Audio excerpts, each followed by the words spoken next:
over the last few weeks, we've been seeing hints of another round of lockdowns, both on the state and the federal level. They've been talking about it. Some have been subtle, such as the child sniffer in chief saying last week that it was time for another booster, and some have been overt, troubling. But it does seem that they, the great proverbial they, are up to something. I certainly believe it to be true. But the big question that you may ask is why? Why, after what we've been through, what the American people have been through, would they fire it all back up again? Why? 3 words: follow the money. The lockdowns were a bull market on wealth transfer and market leveraging. Mom and pop stores on Main Street shut their doors, and online retailers like Amazon flourished. Jeff Bezos literally laughed as he boarded his rocket. Same with Big Pharma. Today I pulled the last decade of numbers for Pfizer, Moderna, and Johnson & Johnson. They cleaned up, selling experimental vaccines to the American family. In lockstep with Big Pharma, Dr. Fauci, a governmental employee and public servant, mind you, his personal net worth went up $5 million in the pandemic. Again, follow the money. Big tech, Big Pharma, and criminals using the federal government for self-gain. It's going to be decades before we know the effects of 2 years of mask mandates, putting them on children and pumping their veins with untested chemicals. We'll never know the full consequences of folks locked in their homes dealing with depression and suicide. It goes on and on.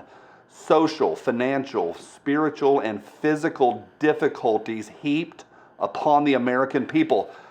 And the harsh truth is that we were lied to. From the beginning until now, we were lied to. It took literally a congressional committee with men and women testifying while sitting next to their respective lawyers just to get the words "gain of function" into the record. Turns out it was true.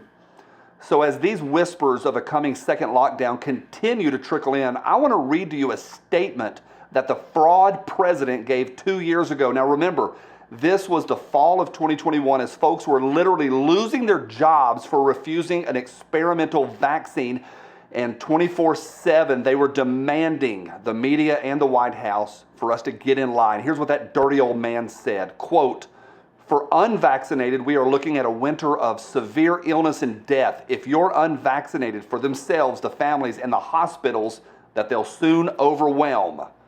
But there's good news. If you're vaccinated and you had your booster shot, you're protected from severe illness and death, period." Close quote. Lies. All lies. Again, the elites lied to us from the beginning, both in word and in action.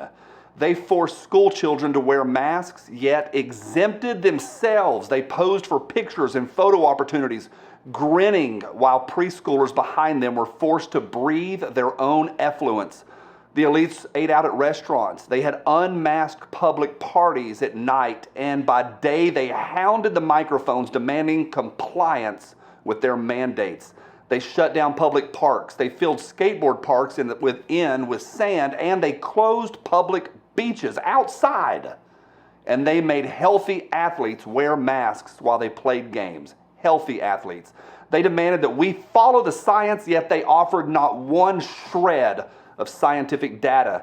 All we were offered was a list of mandates. Turns out that the entire idea of standing 6 feet apart, remember that? The entire idea was made up. Zero science. 2 weeks to flatten the curve?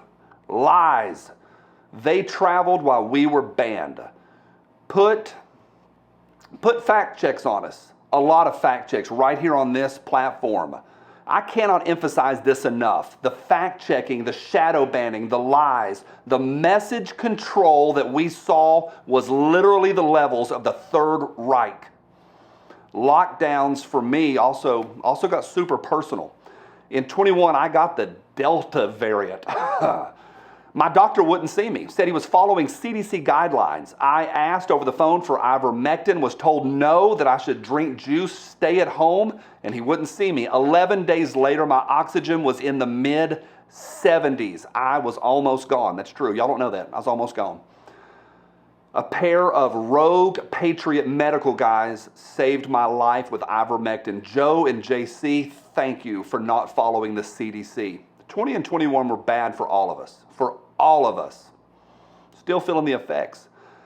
And there's whispers that they want us to do it all over again. 3 words: do not comply. I believe the current whispers of the next round of wealth transference and governmental overreach is this: they are testing the waters right now. They're dipping their toes in to check the temperatures and see if they can get away with it again. Why? Follow the money. I say we fight back this time. Live your life free.